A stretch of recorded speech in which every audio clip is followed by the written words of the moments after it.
Hey guys, welcome back. இது உங்கள் film செட்டில்மேன். Episode 1 and 2 எப்படி இருந்துச்சு? அட்டகாசமா வேற லெவலில் இருந்துச்சுல. ஸோ அதே போல தான் எபிசோட் 3யுமே காரம் குறையாம இருக்கு. அண்ட் இந்த எபிசோட பார்த்ததும் எப்படா நெக்ஸ்ட் எபிசோட் போடுவா அப்படின்ட்டு எல்லாருமே கேட்பீங்க. ஏன்னா அந்த அளவுக்கு இந்த எபிசோட் இருக்கு. ஸோ எபிசோட் 1 and 2 பார்க்கலாம் அப்படின்னா பார்த்துட்டு வந்துருங்க. அப்போதான் உங்களுக்கு ஸ்டோரியானது புரியும். ஸோ பிளேலிஸ்டோட லிங்க் டிஸ்கிரிப்ஷன், கமெண்ட், மேலே ஐ பட்டன்னு எல்லா இடத்துலையுமே கொடுத்து வச்சிருக்கேன். செக் பண்ணி பாருங்க. அண்ட் உங்களுக்கு இந்த மாதிரி ஹாரர் சீரிஸ் மூவிஸ்ல ரொம்ப பிடிக்கும் அப்படின்னா நம்ம சேனலை சப்ஸ்கிரைப் பண்ணிக்கோங்க. ஏன்னா அதுக்காக தான் நாங்கள் இருக்கோம். அண்ட் இந்த வீடியோ உங்களுக்கு பிடிச்சிருந்தனா லைக் பண்ண மறந்துடாதீங்க. ஏன்னா நீங்க பண்ற ஒவ்வொரு லைக்குமே எங்களுக்கு மிகப்பெரிய சப்போர்ட். ஸோ வாங்க மக்களே, ஸ்டோரிக்குள்ள போயிடுவோம். எபிசோட் 3யோட ஸ்டார்டிங் சீன்ல 1908 தான் காமிக்கிறாங்க. அதாவது 1962 இருந்து அப்படியே ஒரு 54 வருஷத்துக்கு பின்னாடி போறாங்க. ஸோ பென்னிவைஸோட செகண்ட் சைக்கிளுக்கு முன்னாடி போறாங்க. இந்த பையன் பேரு பிரான்சிஸ். அப்பா கூட கார்னிவலுக்கு வந்திருக்கான். அப்ப பையனை ஒரு கிளவுன் ஒன்று பார்த்துட்டு இருக்கு. இவனுமே இந்த கிளவுனை பாக்குறான். அப்படி பார்த்துக்கிட்டே கோஸ்ட் ஹவுஸ்க்கு போக பையனை வெல்கம் பண்றாங்க. சரி ஃப்ரீ தானா அப்படின்ட்டு உள்ள பார்த்தா எல்லாமே மெட்டலா இருக்கு. அப்படியே எல்லாத்தையும் பார்த்துக்கிட்டு பயந்துட்டே உள்ள போக கடைசியா பார்த்தா ஏதோ ஒரு உருவம் இருக்க மாதிரி தெரியுது. அந்த இருட்டுல யாரா இருக்காங்க அப்படின்ட்டு இவன் போய் பார்த்தா ஒரு தாத்தா உட்காந்துட்டு இருக்காரு. இந்த இருட்டுல அந்த தாத்தா என்னடா பண்றாரு அப்படின்ட்டு அவன் இன்னும் பார்க்க அந்த தாத்தா இவனை கிட்ட கூப்பிடுறாரு. இவனுமே வயத்துல கிட்ட போக சடனா ஒரு தீக்குச்சியை பத்த வைக்க பையனோட ஒத்த கண்ண மூஞ்ச பார்த்ததும் மிரண்டு போயிடுறான். உடனே வேகமா அங்க இருந்து வெளியே ஓடி வர அப்பா நிக்கிறாரு. அப்பா இவனுக்காக உண்டிக்கோல் ஒண்ணு வாங்கிட்டு வந்திருக்காரு. சரிப்பா நம்ம கிளம்புவோமா அப்படின்ட்டு அப்பா பையனை கூட்டிட்டு அங்க இருந்து போறாரு. அவங்க போக அது எல்லாத்தையுமே இந்த கிளவுன் பார்த்துட்டு இருக்கு. அப்புறம் கட் பண்ணா அப்பாவும் பையனும் வீட்டுக்கு போயிட்டு இருக்காங்க. அப்ப சடனா இஞ்சில இருந்து புகை வருது. உடனே அப்பா கொஞ்சம் சில்லறையை கொடுத்து தண்ணி வாங்கிட்டு வாடா அப்படின்ட்டு சொல்றாரு. சரிப்பான்னு பையன் வாங்க போறான். ஆனா அந்த பொண்ணு ஒரு பாட்டில் தண்ணி 5 cents சொல்றா. ஆனா இவன் கிட்ட கம்மியா தான் இருக்கு. சோ அதனால உண்டிக்கோலை கொடுத்துட்டு அந்த தண்ணியை வாங்கிட்டு வரான். இந்த பிரான்சிஸும் அந்த பொண்ணும் ஃப்ரெண்ட்ஸ் தான் போல. சோ ஜாலியா அந்த உண்டிக்கோலை வச்சுக்கிட்டு அப்படியே அந்த காட்டு பக்கம் விளையாடிட்டு இருக்காங்க.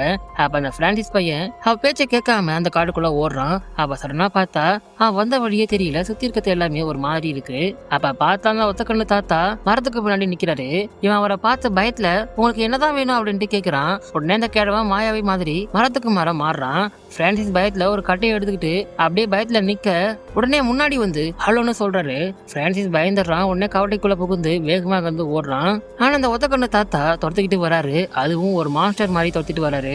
பிரான்சிஸா அது வெறித்தனமா துரத்திட்டு வர பாவம் ஸ்லிப்பாக்கி விழுந்துடுறான். போச்சு செத்தான் அப்படின்ட்டு பார்த்தா உடனே அந்த பொண்ணு அந்த தாத்தாவுடைய இன்னொரு கண்ணுலயே அடிச்சிடுறா. ஆனா ரத்தம் கீழே தெரிக்காம மேல பறக்குது. அப்படியே மறைஞ்சும் போகுது. உடனே பிரான்சிஸ் அந்த பொண்ணு கூட்டிகிட்டு வேகமா வந்து ஓடுறாங்க. அப்ப அந்த கிழவன் பிரான்சிஸா அப்படியே கடிக்க கிட்ட வர உடனே கட் பண்ணி இப்ப பிரசன்ட்ல அதாவது 1962 காமிக்கிறாங்க.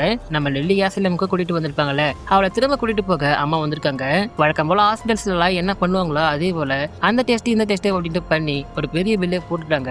அப்ப லில்லி நர்ஸ் கிட்ட அவ பொய் சாட்சி சொன்னதை நினைச்சு புலம்பிட்டு இருக்கா. நான் உண்மையே சொன்னாலும் யாரும் என்ன நம்ப மாட்டாங்க அப்படின்னு புலம்பிட்டு இருக்கா. அதுக்கு அவங்க கண்ணால பாக்குறத மட்டும்தாமா இந்த உலகம் நம்பும். சோ நீ எது சொன்னாலும் ப்ரூஃபோட சொல்லு அப்படின்ட்டு சொல்றாங்க.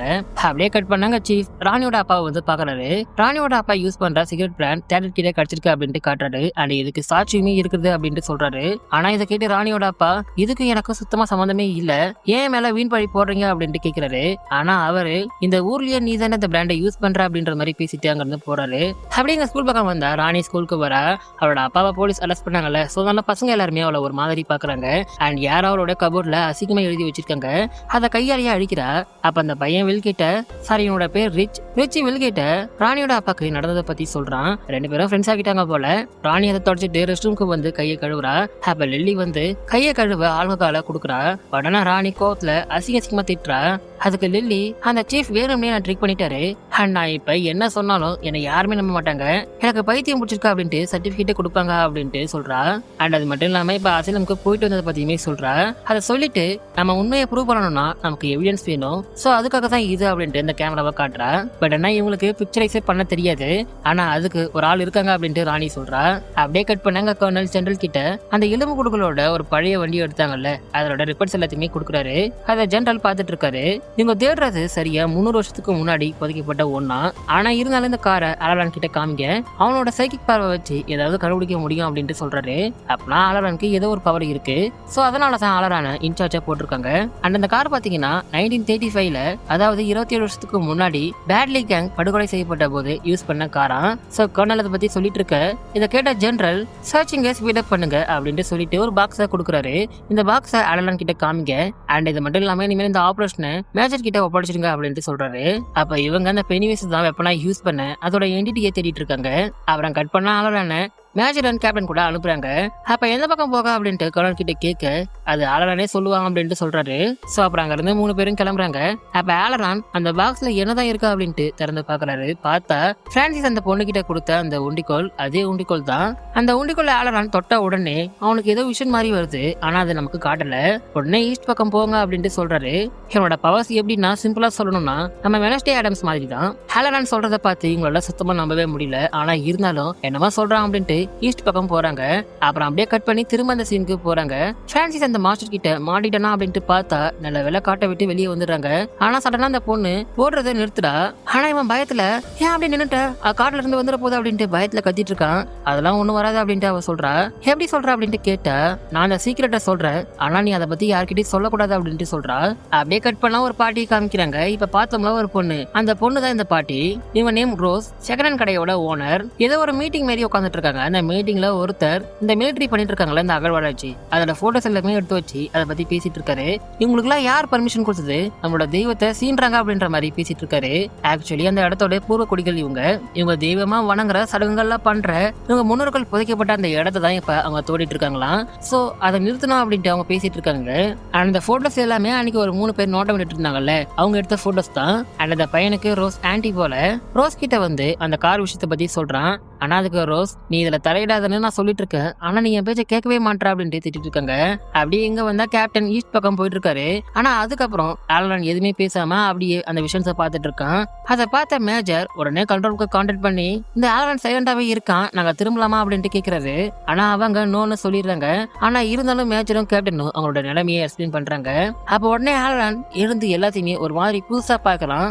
அதை பார்த்த மேஜர் டேய் ஆலரான் ஏடாச்சு அப்படின்ட்டு கத்துறாரு. அப்படியே ஆலரான் நடந்து போக பார்த்தா தண்ணியா இருக்கு. அண்ட் பின்னாடி ஒரு வால்ட்டுமே இருக்கு. சடனா அந்த வால்ட் க்ளோஸ் ஆகுது. அப்படியே அந்த தண்ணியில சின்ன பசங்க விளையாடுற அந்த பொம்மைங்க மிதந்துட்டு இருக்குங்க. அதெல்லாம் பார்த்துட்டு அப்படியே உள்ள போக பென்னி வைஸ்னு ஒரு கேட் இருக்கு.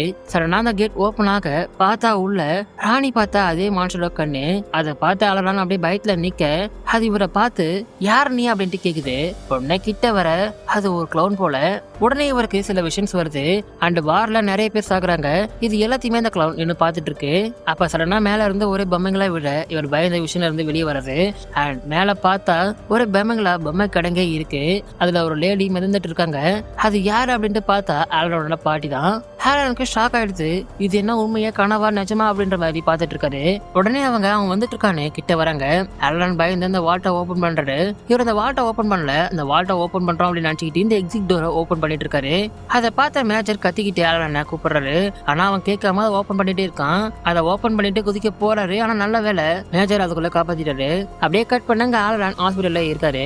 அவ ஜெனரல் வந்து நீ அதை பாத்தியான்னு கேட்கிறாரு. அதுக்கு ஆலரான் இல்லைங்க சார், அதுதான் என்ன பாத்துச்சு அப்படின்ட்டு சொல்றாரு. அது என்னன்னு கேட்க பயம்னு சொல்றாரு ஆலரான். அதை கேட்ட ஜெனரல் சரி நீ இப்ப ஏதோ குழப்பமா இருக்க, கொஞ்ச நேரம் ரெஸ்ட் அப்படின்ட்டு சொல்லிட்டு போக ஆலரான் கூப்பிட்டு சார் நம்ம தேடிட்டு இருக்கிறது நம்ம நினைச்சதை விட ரொம்ப மோசமானதுன்னு நினைக்கிறேன். ஒருவேளை நம்ம அதை கண்டுபிடிச்சோம்னா அதனால நம்ம மக்கள் தான் பாதிக்கப்படுவாங்களோன்னு ரொம்ப பயமா இருக்கு சார் அப்படின்ட்டு சொல்றாரு. அப்படியே கட் பண்ணா லில்லியும் ராணியும் ஃபியூச்சரைஸ் பண்றதுக்கு வில்ல தேடி வராங்க. அவன் எதுக்காக அப்படின்ட்டு கேக்குறான். ராணி எக்ஸ்பிளைன் பண்றான். அப்படியே கட் பண்ணா பழையச்சாம கடையில ரோஸை காமிக்கிறாங்க. அவ ஜெனரல் அங்க வராரு. அண்ட் இந்த ஜெனரல் தான் இந்த பிரான்சிஸ். ஜெனரலை பார்த்தோன்னே ரோஸ் நம்ம பார்த்து ஒரு 50 வருஷம் இருக்கும்ல அப்படின்ட்டு சொல்றாங்க. சாரி டெரிய விட்டு போனோன்னே நான் எல்லாத்தையுமே மறந்துட்டேன், ஆனா எப்படிதான் தெரியல அப்படின்ட்டு சொல்றாரு. அது ஓன் தப்பு இல்ல, டெரியோட சாபம்னு ரோஸ் சொல்றாங்க. சரி இப்ப எப்படி என் ஞாபகம் வந்துச்சு அப்படின்ட்டு கேட்க ஜெனரல் இந்த ரிசர்ச்சை ஸ்டார்ட் பண்ணதுக்கு அப்புறம் தான் அப்படின்ட்டு அந்த பேப்பர்ஸை காமிக்கிறது. அதை கேட்டோன்னே ரோஸ் அங்க அப்படி என்னதான் நீங்க ஆராய்ச்சி பண்ணிட்டு இருக்கீங்க அப்படின்ட்டு கேக்குறாங்க. பெருசா ஒண்ணும் இல்ல, வாட்டர் பைப்ஸை புதைக்கதான் அப்படின்ட்டு ஜெனரல் சொல்றாரு. ஆனா அதுக்கு ரோஸ் என்னோட முன்னோர்களை நீங்க ரொம்ப அவமானப்படுத்துறீங்க அப்படின்ற மாதிரி சொல்றாங்க. அதை கேட்டு ஜெனரல் இதுக்காக தான் நாங்க வந்திருக்கேன், நாங்க பண்ற இந்த ஆராய்ச்சியை சுமூகமா முடிக்கணும் அப்படின்னா உங்க தலைவர்கிட்ட நான் பேசணும், நீங்களும் நாங்களும் இறஞ்சோம்னா இந்த ஆராய்ச்சியை வெற்றிகரமா எந்த ஒரு பிரச்சனையுமே இல்லாம சீக்கிரம் முடிச்சிடலாம் அப்படின்ற மாதிரி சொல்றாரு. அப்படி சொல்லிட்டு அவர் போனதும் அப்படியே கட் பண்ணி பாஸ்டுக்கு போறாங்க. பிரான்சிஸ் ரோஸ் கிட்ட அப்பாக்கு டிரான்ஸ்பர் வந்திருக்கு, அதனால நான் இங்க இருந்து வேற ஊருக்கு போயாகணும் அப்படின்ற மாதிரி சொல்றான். ஆனா என்னைக்குமே என் லைஃப்ல உன்னை நான் மறக்கவே மாட்டேன் அப்படின்ற மாதிரி சொல்றான். ஆனா அதுக்கு ரோஸ் அது உன்னால முடியாது, இந்த டெரியை விட்டு யாரு போனாலும் அவங்க டெரியில இருந்த அந்த நினைவுகளுமே அவங்கள விட்டு போயிடும் அப்படின்ட்டு சொல்றா. ஏன் அப்படின்ட்டு தெரியல. ஆனா அப்பா ரோஸ் இந்த ஒண்டிக்குள்ள நீயே வச்சுக்கோ பிரான்சிஸ் அப்படின்ற மாதிரி கொடுக்குறா. அப்படியே கட் பண்ண அந்த பசங்க அந்த டவருக்கு வராங்க. இந்த ரிச் பையன் என்னமோ சொர்க்கத்தை பார்த்த மாதிரி குதிச்சிட்டு இருக்கான். அப்ப இந்த வில்லு எதை போட்டோ எடுக்கிறது, நம்ம எப்படி போட்டோ எடுக்க போறோம், எப்போ அப்படின்ற மாதிரி நிறைய கேள்வி கேட்கிறான். அதுக்கு லில்லி மேட்டி அவரோட அப்பா ராணியோட அம்மான்னு எல்லாருமே பேயா வந்ததை பத்தி சொல்றா. அவங்கள தான் நம்ம போட்டோ எடுத்து ப்ரூவ் பண்ண போறோம். ஆனா இது எப்படி எங்களுக்கே தெரியல அப்படின்ற மாதிரி சொல்ல அதை கேட்ட ரிச் பையன் கியூபன் மொழியில அந்த பேயோட பேரை சொல்றான். இவங்களுக்கு அதை கேட்டு ஒண்ணுமே புரியல.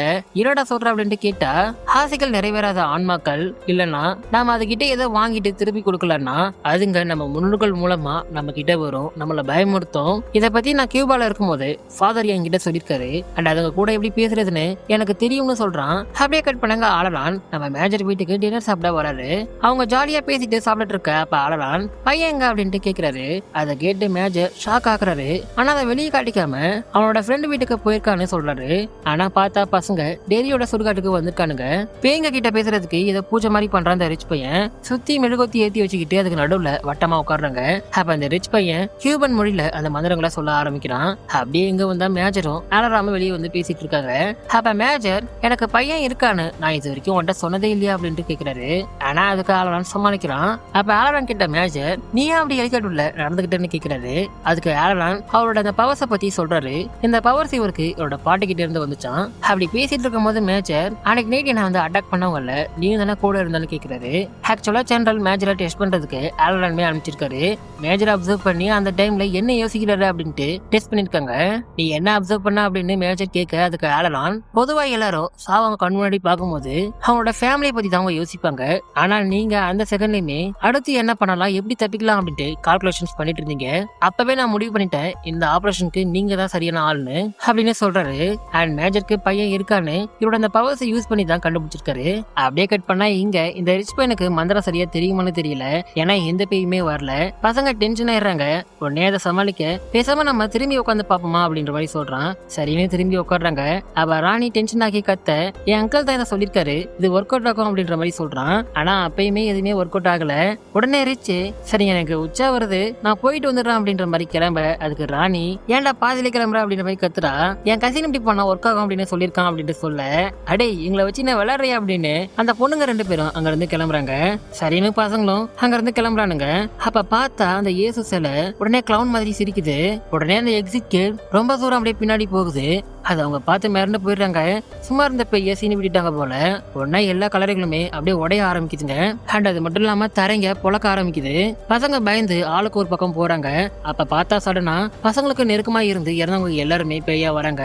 ரிச்சி பையன் ஜஸ்ட் மிஸ்ல தப்பிக்கிறான். லில்லிய டெடி தொத்திட்டு வரான். உடனே அவ இதை ப்ரூஃப் ஆக்கிக்கலாம் அப்படின்ட்டு அவனை போட்டோ எடுக்கிறா.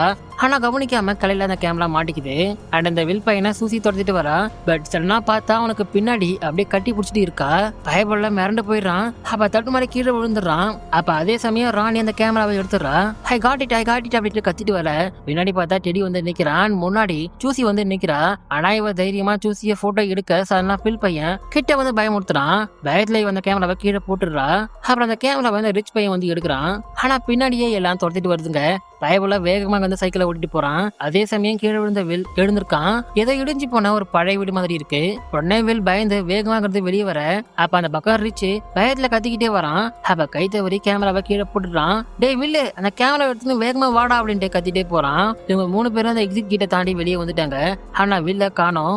வில் பயத்துல வேகமா அந்த கேமராவை எடுத்துக்கிட்டு கிளம்பலாம் அப்படின்ட்டு பார்த்தா அந்த பழைய வீட்டுல ஏதோ ஒரு சவுண்ட் கேக்குது. இவன் என்னன்னா அந்த கேமராவை அப்படியே முன்னாடி நீட்டிக்கிட்டு கிட்ட போறான். சடனா யாரோ கையை நீட்ட பயந்து போட்டோ எடுக்கிறான். அது பேயா இல்ல மனுஷனானு தெரியல. இந்த பசங்க வில்லுக்கு என்னாச்சு அப்படின்ட்டு பயந்துட்டு இருக்க இந்த வில்லு பையன் சைக்கிளை தள்ள முடியாம அப்படியே தள்ளிக்கிட்டு வேகமா வந்து ஓடி வரான். நல்ல வேலை பையனுக்கு ஒண்ணுமே ஆகல. உடனே ஸ்கூலுக்கு வந்து இவங்க எடுத்த போட்டோஸ் எல்லாத்தையுமே பிக்சரைஸ் பண்றாங்க. ஒரு போட்டோ எடுத்து பண்றாங்க. அது இந்த ரிச்சு சும்மா எடுத்து வைப்பான் அதுதான் வருது. அடுத்த போட்டோல டெடி இருக்கான். அதை பார்த்தோன்னே நம்ம ஜெயிச்சிட்டோம் மாறான்னு கத்துறாங்க. அப்புறம் அடுத்த போட்டோல பார்த்தா சூசி இருக்கா. அண்ட் கடைசியா வில் எடுத்த போட்டோல யார் இருக்காங்க அப்படின்ட்டு பார்த்தா ஆலரான் பார்த்தா அதே கிளவுன் தான். இவங்க அதை பார்த்து ஷாக்காக அப்படியே இந்த எபிசோட் முடியுது. நெக்ஸ்ட் எபிசோட்ல சந்திப்போம் கைஸ். தேங்க்யூ.